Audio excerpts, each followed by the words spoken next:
नमस्कार मित्रों, आप सभी का फिर से एक बार हार्दिक स्वागत है हमारे इस YouTube चैनल पर। मित्रों, चैत्र नवरात्रि की शुरुआत 22 मार्च 2023 से हो चुकी है, जो कि 30 मार्च 2023 के दिन समाप्त होगा।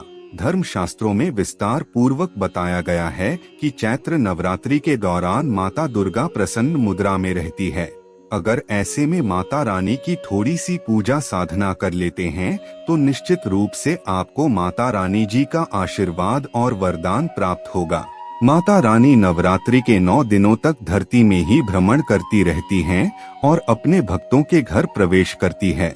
अगर आप इन 9 दिनों में माता रानी जी की थोड़ी सी पूजा पाठ करते हैं तो जरूर आपको माता रानी जी का विशेष आशीर्वाद प्राप्त होगा, जिसके बाद आपके जीवन से गरीबी, दरिद्रता, कष्ट, परेशानी हमेशा हमेशा के लिए खत्म हो जाएगी और आपके जीवन में सुख, समृद्धि, धन दौलत की आपको प्राप्ति होगी। मित्रों, आपने अधिकतर लोगों को देखा होगा कि नवरात्रि के दौरान वह पूरे 9 दिनों तक माता रानी जी की पूजा साधना करते हैं, दूर दूर तक माता रानी के मंदिर जाते हैं। लेकिन बहुत से ऐसे भी लोग होते हैं जिनके पास ये सब करने का समय नहीं होता, क्योंकि आज की इस भागदौड़ जिंदगी में लोग अपने घर को चलाने के लिए दिन रात मेहनत कर रहे हैं।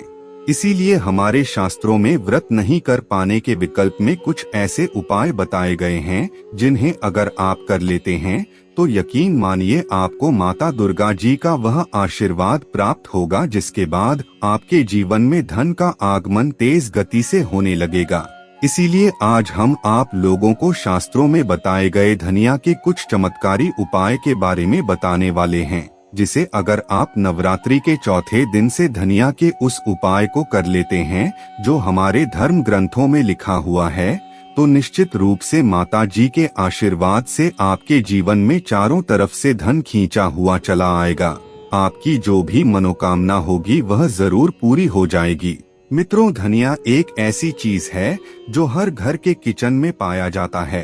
कहा जाता है कि धनिया खाने के स्वाद को बढ़ाने में बेहद मदद करती है और दूसरी तरफ ज्योतिष शास्त्र में धनिया के कुछ ऐसे उपाय बताए गए हैं जिसे करने से भाग्य चमक जाता है। जानकारी के लिए बता दे, धनिया का सीधा संबंध माता लक्ष्मी जी से होता है। कहा जाता है कि अगर धनिया का उपाय माता लक्ष्मी जी के सामने किया जाए तो हमारे जीवन से धन से संबंधित सारी समस्या खत्म हो जाती है और धनिया का उपाय चैत्र नवरात्रि के दौरान किया जाए तो इससे हमारी सारी मनोकामना पूरी हो सकती है। आज हम आप लोगों को इस वीडियो के माध्यम से धनिया के कुछ सरल उपायों के बारे में बताएंगे, जिन्हें अगर आप नवरात्रि के दिनों में कर लेते हैं तो आपके जीवन से हर तरह की समस्या, दुख, दरिद्रता पूरी तरह से खत्म हो जाएगी और आपके जीवन में आपको माता रानी जी का विशेष आशीर्वाद मिलेगा। इसीलिए अगर आप भी उन उपायों के बारे में जानना चाहते हैं तो आप हमारे इस वीडियो में अंत तक जरूर बने रहिए।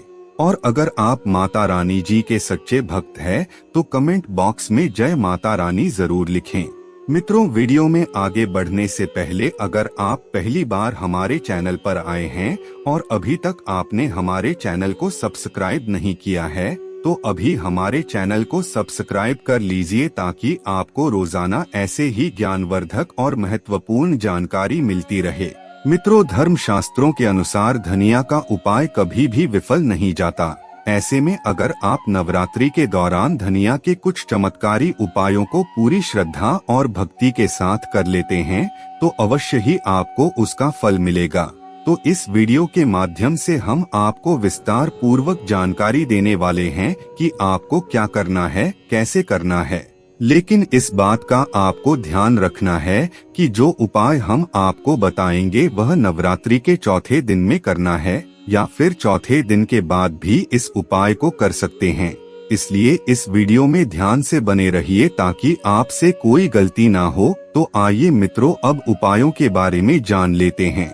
सबसे पहला उपाय है घर की बरकत का महा उपाय। मित्रों, चाहे आप कितना भी मेहनत कर लें, जितना भी पसीना बहा लें, जब तक आपको उसका फल नहीं मिलेगा तब तक आप दुखी ही रहेंगे। ठीक इसी प्रकार जब तक आपकी घर की बरकत नहीं होगी तब तक आप उन्नति नहीं कर पाएंगे। तो ऐसे में अगर आप भी चाहते हैं कि आपकी घर की बरकत हो, आपके घर का वातावरण शुद्ध बना रहे, तो नवरात्रि के चौथे दिन सूर्यास्त के बाद इस उपाय को करना होगा। बहुत ही सरल उपाय है, ध्यान से सुन लीजिए। आप अपने आसपास के किसी मार्केट में चले जाइए और वहां से मिट्टी का छोटा सा बर्तन खरीद कर ले आइए। बर्तन को खरीद के लाने के बाद उस बर्तन में एक मुट्ठी धनिया डालना है। हाँ, लेकिन इस बात का ध्यान रखना है कि हरी धनिया होनी चाहिए और फ्रेश धनिया होनी चाहिए। हरी धनिया डालने के बाद आपको उस मिट्टी के बर्तन के ऊपर लाल कपड़ा रखना है और उस लाल कपड़े को मौली धागे से बांध देना है। फिर उस मिट्टी के बर्तन को अपने घर के अंतिम कमरे में, यानी आपके घर का जो अंतिम कमरा है, वहां ले जाकर दक्षिण कोने में रख देना है। फिर नवरात्रि समाप्त होने के बाद 10वें दिन आपको उस मिट्टी के बर्तन को ले जाकर किसी भी बहती हुई नदी में बहा देना है। यकीन मानिए, अगर आप इस छोटे से सरल उपाय को कर लेते हैं तो आपके घर में जो भी परेशानियां थी वह इस बर्तन के साथ चली जाएगी और आपके घर की बरकत होने लगेगी। दूसरा उपाय है दुर्भाग्य को सौभाग्य में बदलने का महा उपाय। यह उपाय बहुत ही सरल है, बस आपको करना यह है कि नवरात्रि के चौथे दिन के बाद प्रत्येक दिन गौ माता को रोटी में थोड़ी थोड़ी धनिया डालकर खिला देना है। अगर आप ऐसा कर लेते हैं तो आपका दुर्भाग्य सौभाग्य में बदल जाएगा, क्योंकि शास्त्रों में बताया गया है कि गाय में पूरे 33 कोटि देवी देवताओं का वास होता है, जो माता लक्ष्मी का स्वरूप भी कही गई है। ऐसे में अगर आप नवरात्रि के दौरान इस सरल उपाय को कर लेते हैं तो निश्चित रूप से आपको माता रानी जी के साथ माता लक्ष्मी जी और 33 कोटि देवी देवताओं का विशेष आशीर्वाद प्राप्त होगा, जिसके बाद आपका दुर्भाग्य सौभाग्य में बदल जाएगा। तीसरा उपाय एक ऐसा उपाय है जिसे अगर आप कर लेते हैं तो इससे आपका बंद पड़ा हुआ व्यापार तेजी से दौड़ने लगेगा। अगर आपका व्यापार पहले अच्छे से चल रहा था, लेकिन धीरे धीरे आपका व्यापार ठप पड़ गया और आप दोबारा से चाहते हैं कि आपका व्यापार चल पड़े, तो इस उपाय को नवरात्रि के चौथे दिन के बाद किसी भी दिन कर लीजिए। आपको आधा टुकड़ा नारियल लेना है। हाँ, लेकिन आपको जटा वाला नारियल लेना है, हरे नारियल नहीं लेना है। फिर उस पूरे नारियल में आपको धनिया भर देनी है और उसे लाल कपड़े में लपेटकर मौली धागे से बांध लेनी है। उसके बाद आपको माता रानी जी के सामने बैठकर 11 बार दुर्गा चालीसा का पाठ करना है और यह नारियल सामने रखना है।